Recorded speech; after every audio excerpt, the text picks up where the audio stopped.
Since the last time we spoke, there's been a couple of really particularly exciting or positive news stories. The first is that, according to the Active People Survey, which is how Sport England measure participation in squash, the number of people playing the game has increased, and it's increased by 27,000 people a week, which is a fantastic achievement for the game, and it bodes well for the future. The reasons for that we're putting down to some of the changes that we've made, engaging with our audiences in a very different way, trying to connect with clubs in a better way, with leisure providers and individual members, sharing what we're doing, and trying to create a more thriving, coherent community. The second very positive thing was the coverage we got before Christmas from the BBC. And BBC Breakfast came down and spent 3 hours at the National Centre and speaking to older players, adult players, junior players, coaches and members of the team. It gave us an unprecedented level of exposure of people playing, of ordinary people playing, and it was a fantastic advertisement for the game. Well, in the last few updates, we've shared a little bit of what we're doing with participation, or a lot about what we're doing with participation, and you've heard from Mark Williams. You've also heard from Darren Bernstein, who's our Director of Marketing and Communications. So it's now the turn of Tom Duggan, Performance Director, to share a little bit more about the changes in the performance team. So it's over to Tom. My remit is to oversee the talent programme, the performance programme, but also the coach development and coach education programme for England Squash. Over the last 12 months, we've been spending time developing our new performance strategy, which is Performance a New Era. And the vision for that strategy is to create a new generation of world-leading players. It's really important that we invest time and resource lower down the pathway. So one of the key tactics is going to be centralising the England Academy from January in Manchester.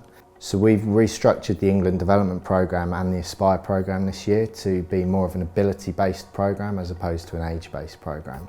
But it's really important for us that further down the pathway, so at a county level, we work with and through the regional forums to increase the quality and the quantity of juniors playing and enjoying the game. Well, I think it's really good that the government have recognised that we need to do more to get juniors playing sport in general, and from our perspective in performance, we really welcome that. The thing that I'm most eagerly anticipating is the opportunity for us to get more kids in at that early age.